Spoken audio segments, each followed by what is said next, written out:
Євген Гнаток, розробник наземних дронів. Ми тебе не чуємо, на жаль. А ну давай перевіримо ще звучок. А зараз? А зараз чуємо. А як кота звати? О, супер. Йо. Як ваші справи? Наші справи добре, як кота звати? Я, чесно кажучи, навіть не знаю. То не мій кіт.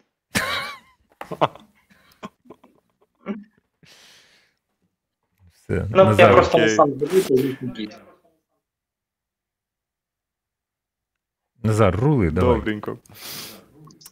Чого ж ми тебе позвали? Тому що минулий тиждень, точніше минула п'ятниця, ну я цей відос побачив вже, власне, ось він ще в тебе на сторінці. Думаю, хто ж це там такий автор? Ти ж не писав прямо, що це ти до цього причетний. Я вирішив її не палитися, так би мовити. Виявилося, що ти до цього причетний, бо ми бачимо ось таку черепаху. Там саундтрек був дуже прикольний під цього, як воно повзе і до своєї цілі їде. 4 кілометри, да? Проїхав цей дрон. А що це було? Розкажи те, що ти можеш розказати, тому що потім уже в п'ятницю минулу, то це вже наробило багато галасу, багато хто про це писав. Майже всі телеграм-канали, там профільні, непрофільні, Defense Express писало, а що ж це там таке воно, що за вибухівка була. Але мало хто звернув, а що ж це за пристрій такий був, що це за дрон був. А ось Так, автор Юджин. перед вами. Юджин, скажи правду, ми з виконання тобою цього. переписувалися, ми це з Назаром показували, ми не знали, що то твоїх рук справа за великим рахунком. Потім ми з Женькою переписувалися, він каже, ну бачив, я кажу, це що ти? Він каже, ну так. Ну, типа, моїх рук діло. І це, в принципі, така прикольна штука. Так, тепер нам деталі важливі. Бо там Сірко, реально, він як пес такий, знаєш, підповзає, знаєш, так, подивився, ага. То не Сірко. Ну, не Сірко, добре, Женя зараз розкаже. Такий подивився, типу, ага, москалі. Типу, ну, піду, значить, в інший бік такий. Йому, типу, хвоста не вистачало, щоб він, знаєш, так, як у нас Бела тут пересувається по території. Так, ситуація дійсно прикольна. Хлопці зі 157-го батальйону дуже добре відпрацювали. Операція, я б сказав, навіть була унікальною, тому що в майбутньому, я впевнений, саме це відео стане в історію війни дронів. Чому? Тому що дуже багато нюансів. Ми бачимо просто враження цілі, але для такого результату була проведена колосальна робота військовослужбовцями, які саме керували цим дроном і багатьма іншими. Тобто він йшов один, так, але в повітрі знаходилося ще півдесятка дронів, це і FPV-дрони, які давили вогневі позиції ворога, прикриваючи сам дрон. Це і дрон, який вів по своїй камері, так, цей. І плюс ще декілька дронів вже з окремим своїм призначенням. Тому, в принципі, хлопці відпрацювали дуже добре, дуже круто, чесно кажучи, висловлюю велику подяку командиру батальйону Яру, позивний, і хлопцям загалом. Тобто ми бачимо, що він доїхав на 4 кілометри. Насправді дальність була набагато більше. На 4 кілометри він доїхав вглиб ворога, так, вглиб лінії оборони. Не кажучи про те місце, звідки цей дрон запускався. Тобто дальність була трішки більша. І досягнення подібної дальності і успішне проведення операції, в принципі, це доволі круто. Тобто, ну, я, чесно кажучи, в захваті. Це не Сірко, це тарган з гарною вантажопідйомністю. Вибухівка саме спеціальна під подібні цілі, під мости, під зльотно-посадкові смуги і так далі, КЗ-4. Тобто, в принципі, операція була просто унікальною. І, до речі, зараз готуються, я вам анонсів такий невеличкий дам, по всій лінії фронту готуються деякі подібні акції за участю наземних дронів. Тому скоро буде круто. Називається операція «Жди міняк», москаль, ти некрасивий. Так. Слухай, про таргана я чую вперше, бо я знав, що до цього в тебе був Сірко і Мангал. З Сірка ти починав, потім далі модифікував. потім мангал, він такий меншу вагу може нести. А що за тарган? Розкажи про ці характеристики, якщо що можна розказати? Дивіться, дрон Тарган, насправді це проєкт іншої людини. От, просто ми співпрацюємо з ним в даній ситуації. От, з приводу моїх рук, те, що я приложив до цієї операції, це в основному консультування військових з приводу нюансів цього дрону, звів з потрібною людиною, щоб отримати цей дрон. Тобто моя, по суті, така посередственна. Так, в мене є дрони Сірко, дрони Мангал, Інтелігент і так далі. От, якщо казати про Тарган, то це розробка іншої людини. Моя ж задача виключно в тому, щоб ці дрони йшли на фронт. Тобто, і в принципі, я думаю, я так трішки з цією ситуацією справляюся. От, тобто немає значення, в принципі, як його назовуть. Головне, що він робить свою справу. Хтось придумує з назви, знаєш, Тарган. Так, і чесно кажучи, коли я побачив це відео, я був в захваті. От, і спочатку, до речі, я бачив першу частину відео. От, і знаю, що в цій бригаді знаходяться і дрони мого виробництва, думав, що це саме він. От, але потім побачив повне відео і дуже, знаєте, головне, що ціль вражена, так? Тобто, на все інше пофігу, немає значення. Головне, що логістичний маршрут зламаний, танки по ньому тепер проходити не можуть, машини на великій швидкості теж не можуть. Тобто, якщо ми бачимо, що на відео мост вистояв, воно так тільки здається. Тому що КЗ-4 повністю обвалив його нижню частину, полотно, от, не кажучи вже про отвори в тому полотні, і ще боковушка отвалилась. Тобто, в принципі, міст уражено, от, і завдання виконано. От, тобто, логістичний маршрут в даному випадку повністю вже цей. От, така ситуація. Гарна ситуація, що там казати. Слухай, а загалом ти ж виробляєш дрони з якого? З 22-го року, правильно я так розумієш? Наскільки я пам'ятаю. З початку 23-го, зима. Тобто це, точніше, як тільки почав, то це грудень 22-го, січень 23-го. Але перша установка, яка поїхала на фронт, це був саме лютий 23-го. Тобто майже рік. Угу. Слухай, ти кажеш, це була комбінація. Це прямо таке, що я собі в голові десь теж фантазував, коли можна застосовувати ці два поєднання FPV і наземні дрони. Це вже відбувається. На землі це зрозуміло. Надводні дрони тут ні до чого. А скажи, будь ласка, в чому чи можна порівнювати це взагалі наземні дрони і повітряні дрони? В чому їх там перевагу, чи можна їх взагалі порівнювати? В чому перевага наземних дронів? Тому що вже багато є протидія, вона на кожну дію є протидія, зрозуміло. В чому перевага наземних дронів, так поясни. Я вам скажу, кожен дрон по-своєму унікальний, кожен створюється під свої окремі задачі і використовується також. Але якщо ми візьмемо відмінності цих дронів, то, по-перше, ні один дрон з повітряних не змог би, як мінімум, так, те, що ми бачимо на відео, взяти 63-кілограмову міну, по суті, заряд, так, і донести до того мосту. Навіть якщо б донес, поклав би зверху, і воно б спрацювало б як щит, тобто не підірвало мост як треба.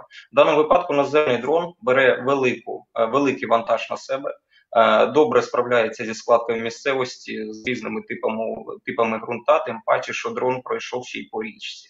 На відео цього нема, але така ситуація є. Тому, в принципі, по-перше, це вантажопідйомність. Наступне – це саме дія РЕП на цей дрон. Так, якщо ми візьмемо повітряний дрон, він йде по відкритому радіогоризонту. Тому, в принципі, системи РЕП в даному випадку працюють на свій максимум. Так? Тобто вони глушать дрон, якщо працюють так в потрібному діапазоні. Якщо ми скажемо вже про наземний дрон, він йде по землі І ці складки місцевості, вони допомагають йому, так, скажімо так, вони просто, ну, це відбувається також з нашим сигналом керування, так, тобто складки місцевості заважають нам пройти далі, от, вони так ускладнюють прохід нашому сигналу, і точно також діє РЕП, от, тобто ускладнює прохід сигналу до дрона, шумів. От, тому в даному випадку, що НАТО заважає, що в принципі так, тобто ми ограничені в дальності. От, в порівнянні з повітряним дроном. Дуже ограничені, але більш-менш захищені. От. Ну і, звісно, наземний дрон. Ага, з дальністю. Так. Не падають. Ну, в московитів щось таке приблизно є. Ми бачимо це змагання постійне. Ну, зрозуміло, що в FPV-дронах ми почали першими, так?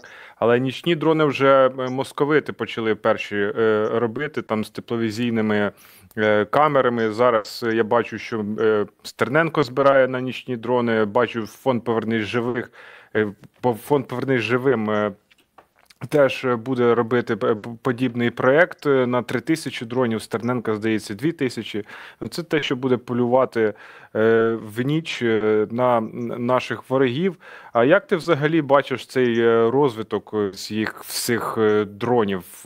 Куди зараз, в якій ми, можливо, точці? Тому що ще коли ми з тобою в Верховині бачились, для мене це щось таке було, знаєш, вау, це є в Україні, є люди, які це роблять, але це було настільки не масово, і навіть тих відосів не бачив. А тут почали з'являтися там уже, як уже там якийсь кулемет ставлять, якусь стрілецьку зброю, воно вже їздить і нищить. Ми бачимо твій приклад уже, як за допомогою твоїх дронів, ну, це ось, наприклад, такі відео, це перше відео із застосуванням уже зі стрілецькою зброєю безпілотного дрона наземного, як нам показали. Більше я подібних відео не бачу, тільки, ну, як і ти ось слідкуєш за сферою так само, правильно? І дивишся, куди воно розвивається. Словом, куди воно це все розвивається? Де зараз тут участь держави, роль держави, до речі, тут, як ти бачиш? Так, от саме відео з кулеметом це поки що не моє відео, хоча дуже сподіваюся, що все вийде. Поки що. Так, поки що. Ми йдемо в даному випадку 7-мильними шагами, от, але в основному саме за рахунок добродіїв. Тобто це донати, особистий кошт якийсь і тому подібне. Так? Тобто прямої зараз участі держави в даній ситуації ніякої немає. Ну, я не бачу, наприклад. Тобто, ну, дрони так, йдуть зараз, наприклад, дрони Мангал, так, на озброєння і так далі, на офіційно, так, тобто кодифікування проходять. Так, але саме в підтримці виробників я поки що не бачу, ну, ніякої допомоги, в принципі, окрім всіляких рамок. Так, тобто, наприклад, звичайна людина, як здавалось би так, могла б зараз почати виробництво дронів, але, на жаль, це не так просто. Наприклад, я фізична особа, я це можу робити, просто в даному випадку я більш вільна людина. От, я не дивлюсь на ті рамки, я просто знаю, що воно потрібно зараз хлопцям, і я просто беру і роблю через усі ризики. От, тому, до речі, зараз я заблокований на новій пошті із-за перевищення ліміту отримання та відправлення посилок. Тому от тут такі от ситуації бюрократичні. От, тобто, в даному випадку, якщо не допомагаєте, то точно заважайте. От. Така ситуація. Ну, а в майбутньому, я вам скажу, дуже хотілося б бачити хоч щось подібне, що в даному випадку є в рашистів. Чому? Тому що я кажу зараз саме про дистанційно керовані танки. Так? Тобто Уран-9, Уран-6 і подібне. От, я дуже сподіваюся, що ми дуже скоро до цього дійдемо. Це вже проєкт, який не буде коштувати 40 тисяч гривень, але поява такої техніки на фронті замінить, в принципі, дуже багато хлопців. І навіть окрім так, якоїсь зброї, це буде дуже сильний моральний ефект. Я вам скажу, якби така ситуація виїхала переді мною, і я не знаю, що з нею робити, але Ну, якщо ми беремо із зору звичайного піхотинця, от, то це просто. Тому це майбутнє, в принципі. Така І ситуація. воно вже тут настало фактично.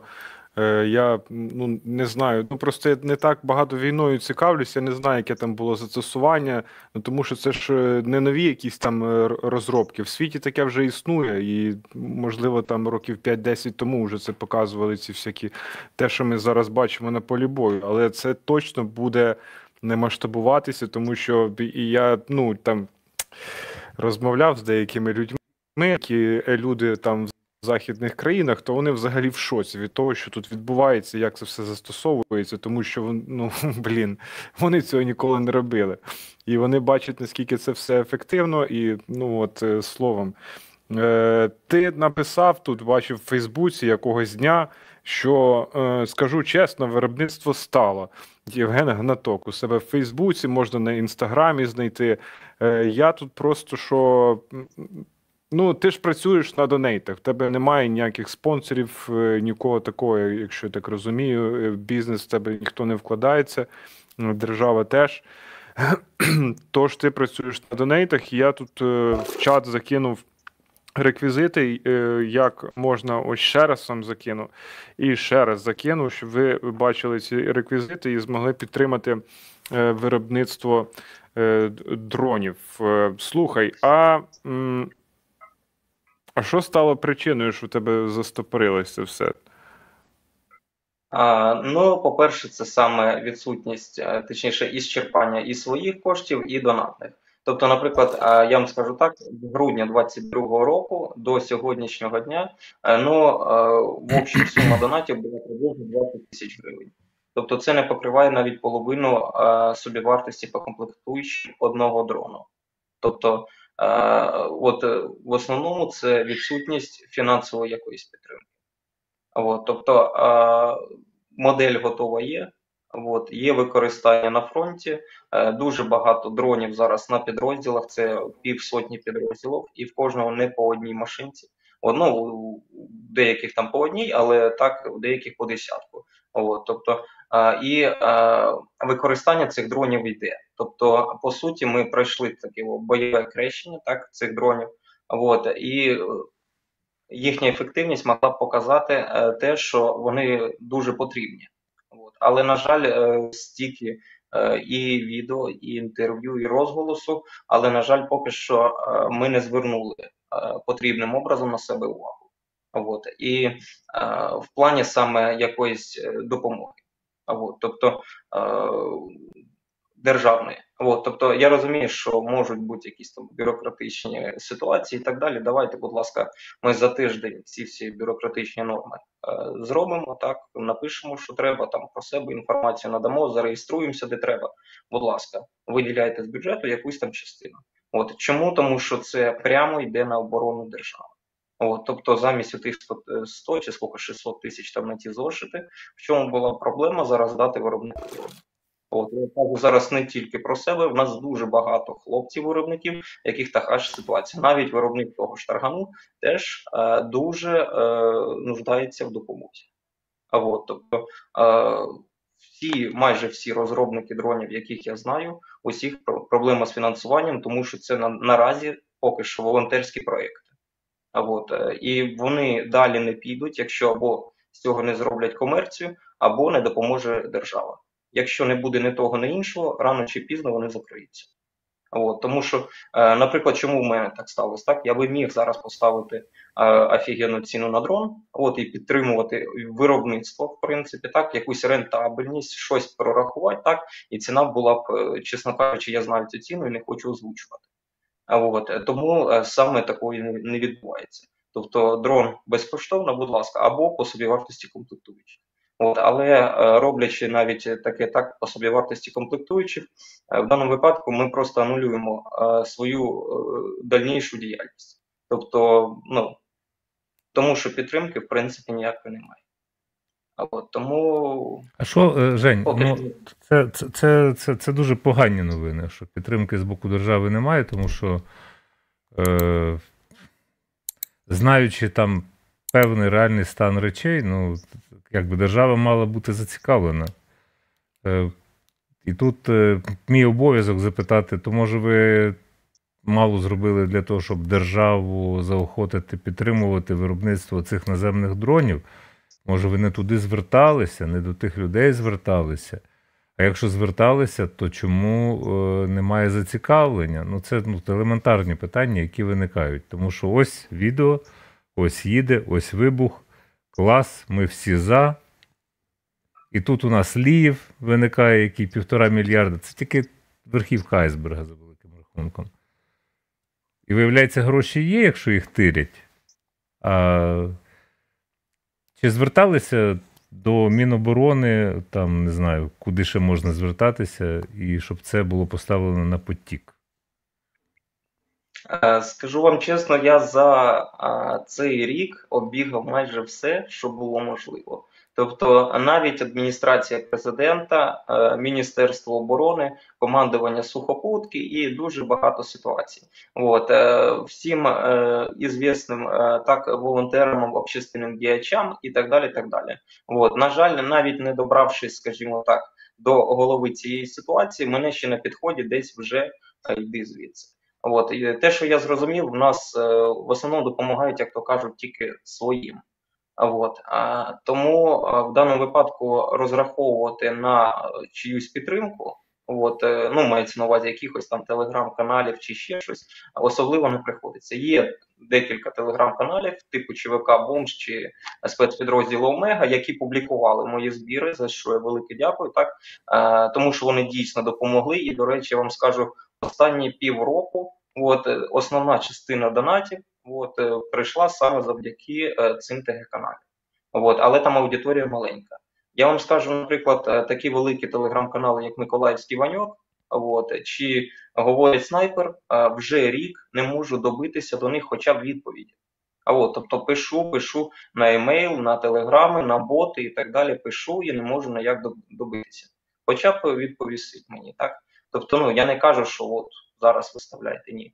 От, і знову ж, в принципі, якщо казати про державу, от, то коли так, точніше в нашому випадку, немає значення, в принципі, ну, особливого значення, от, що, скажімо так, ні, воно значення має. Я маю на увазі, коли продукт готовий, він діє, він ефективний, то чому б не допомогти цьому проєкту, от, так, в державі? Чому саме у нас зараз розробники і волонтери стали, по суті, як попрошайки? Так, ну, і військові частина вже теж. Тому що нема недопомоги, там десь якогось забезпечення чи ще щось. От, тобто ми робимо щось для захисту держави чи ні. Я маю на увазі зараз це питання отуди. От, то есть, ну, я реально, я от скільки разів вже викладував донат, так, на збори, от, щоб донатили люди. От, і я реально вже себе якось не так почуваюся за цього, тому що, ну, думаю, так, ну, давай це відкидай, неправильно почуваюся, і давай, ми з Назаром тебе підтримуємо, тому що особисто знаємо, і в принципі, глядачі наші теж підтримують. Тут є коментарі в чаті, і ми там поставили, ну, зокрема, один з адміністраторів Ukrainian Media Network, підтримайте виробництво Євгена, і там є посилання на банку, куди можна поставити гроші. Євген не жирує, ми його бачили в побуті. Нормальний. Так, закрий вуха, ти не маєш чути. Не маєш чути, чути компліментарної лексики, він просто закрив вуха. От, що він поводиться як абсолютно нормальна людина, яка не прагне там збагатитися на цьому. І, в принципі, це все, відкривай вуха. От. І це треба цінувати. Єдине, що в мене виникає питання елементарне, як громадянина цієї країни, яку я люблю, щиро люблю. Чому таке вибіркове ставлення, коли там хтось збирає по 10 мільйонів, по 100 мільйонів, ставлять собі за мету. І мене от щиро дивує, коли тик-мик, а коли є реальні потреби, то з'ясовується, що там купа якоїсь паперової роботи або просто не звертають увагу. Той самий Ніколаївський Ваньок, сьогодні я там бачив на одному телеграм-каналі, 2 мільйони підписників, клас. І якщо хтось думає, що він хопив Бога за бороду, то це так не є. Я не знаю, там, чи звертався ти до Лечени, який співпрацює з Притулою, у них же ж великі фонди. Хто туди донейтить, це питання по звітності, очевидно.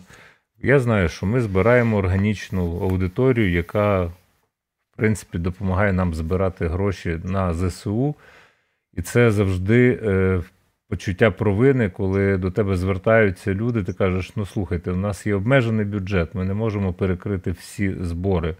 Ми не можемо одночасно 150 банок створювати, тому що ми от навіть 500 тисяч всі, ми ще екватора не досягли. Ну, розумієте, ну це виснажливо для людей, і для нас, і для нашої аудиторії. Так що підтримуйте тих, хто небайдуже ставиться до своєї країни і, незважаючи на перешкоди, ну от як Євген, ідуть правильним шляхом до перемоги, не запитуючи дозволів, а просто роблячи свою роботу. Тому що нам своє робити. Але це не означає, що тут не має бути сприяння. Тут має бути сприяння. В який спосіб ми можемо посприяти, це, можливо, Назар, треба поспілкуватися з Катею Супрун, тому що «Повернись живим», вона до цього має відношення, мілітарний. Які шляхи можна віднайти для того, щоб налагодити це виробництво важливої зброї для Збройних сил України, яка, ясна річ, що це не пташки, але показали, як пересувається цей наземний дрон. І це, ну, нам сподобалося з Назаром. Я ще раз кажу, що ми не пов'язували це з тобою або твоїми там спільниками, хто це виробляє. Нам сподобалося, а потім ми з тобою переписувалися і з'ясувалися деталі. Так. Я вибачаюсь, але я вам скажу так, якщо навіть вийде так, що доведеться повністю закривати виробництво, це вже особливого значення не має. Чому? Тому що ці дрони зараз будуть вироблятися на базі бригад. Тобто за цей весь час до мене надсилалися військові, які допомагали мені виробляти і які вчилися виробляти ці дрони. Тобто зараз є окремий круг спеціалістів на базах бригад, в них є свої бюджети в бригадах, які зможуть виробляти тепер ці дрони, не залежачи від мене. Тому, в принципі, частково проблему в даному випадку рішено. Так? Тобто вони тепер не залежать від мене і можуть виробляти і собі, і сусіднім підрозділам стільки, скільки треба. Ну, бо це відкрита архітектура, наскільки я розумію. Та? Тобто от є креслення, береш і робиш. Так само, як і FPV-дрони можуть виробляти. Так. Ясно. Ну, ми тут, знаєш, на тлі того, що ми з тобою, ну, тобто ти розказуєш нам правильні речі, і Назар в цьому зацікавлений, тому що він постійно про тебе згадує, і це не таємниця. Подивіться інтерв'ю з Євгеном на YouTube-каналі Назара, на Скрипін.ua, подивіться, підписатися не забудьте. Тут у нас колотнеча відбувається з Залужним, бо його то звільняють, то не звільняють. Міноборони спростовує, пишуть, що указ не підписаний про Залужного. І далі колотнеча відбувається. Тут Лечен написав, знаєш що? Ти, напевно, бачив. Інформація достовірна. Так, мені Кумап написало. Ну, типа скріншот з якоїсь переписки. Ну, як завжди у нас. Ну, дивись, тут, якщо помоніторити інтернет-ресурси, ЛБ пише, ну ЛБ це ж Соня Кошкіна, це ще той варіант. Ну, УП теж пише. УП пише, що ОП розглядає відставку Залужного, але указу ще немає. Джерела. Від джерел до джерел.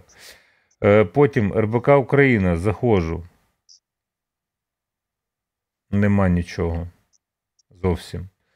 Укрінформ. Заходжу.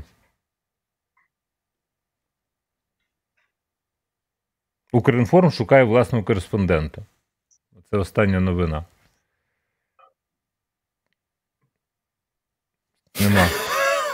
Нема.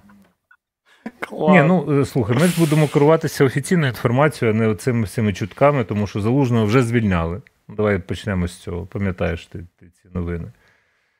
Що там тільки не робилося. Вже і Умєрова звільняють. Але спростовує Міноборони. Бо хто у нас прес-секретар Умєрова, ти знаєш же ж? Майкл? Майкл Щур, він же Роман Вінтонів. Так. якби це когось не здивувало. І тому я чекаю офіційної інформації, буду керуватися офіційною інформацією, а не оцим розгоном о 20-й годині 6 хвилин, значить, по телеграм-каналах і так далі. Євген, що тобі сказати? Що ми тобою пишаємося з Назаром, це точно. І наш колектив теж пишається. Тому що ми особисто знайомі, ти приїжджав до нас на пізній вечір. Дай Боже здоров'я, всіляких гараздів і робити те, що маємо робити. Не скавчати, бороти обставини, ну така вже у нас доля. Іншого у нас варіанту немає. Чим можемо, допоможемо разом з нашими глядачами. Назарчик, в тебе там порядок денний вичерпався чи ні? З Євгеном. Да, порядок денний у нас вичерпався, це ми вже і так цей... Бережи Тут я ще себе, раз кота закинув і банку. тих, кого ти хочеш берегти. От так. Дякую, Допомагайте навзаєм. Євгену. Гарного Так. вечора. Лінк у нас на Монобанку стоїть в чаті. Будь ласка, допомагайте Євгену. І всі, в принципі, кому ви хочете допомагати. Тому що ми теж фондом на ЗСУ допомагаємо тих, кого знаємо. Ми не розкидаємося грошима, всю інформацію перевіряємо. Можливо, частина коштів піде Євгену. Ну, тобто, донейти підуть на інші донейти. Можливо. Там треба буде розібратися, тому що запитів нереально багато. Так само, як нереально багато є пропозицій, що ж поставити на розіграш. Таке враження, що ми дісталися якогось золотого дна, але це неправда. Що ж, гарного вечора і слава Україні, Жень. Так, героям слава, дякую вам велике, гарного вечора. Дякую тобі, Жень. До зустрічі.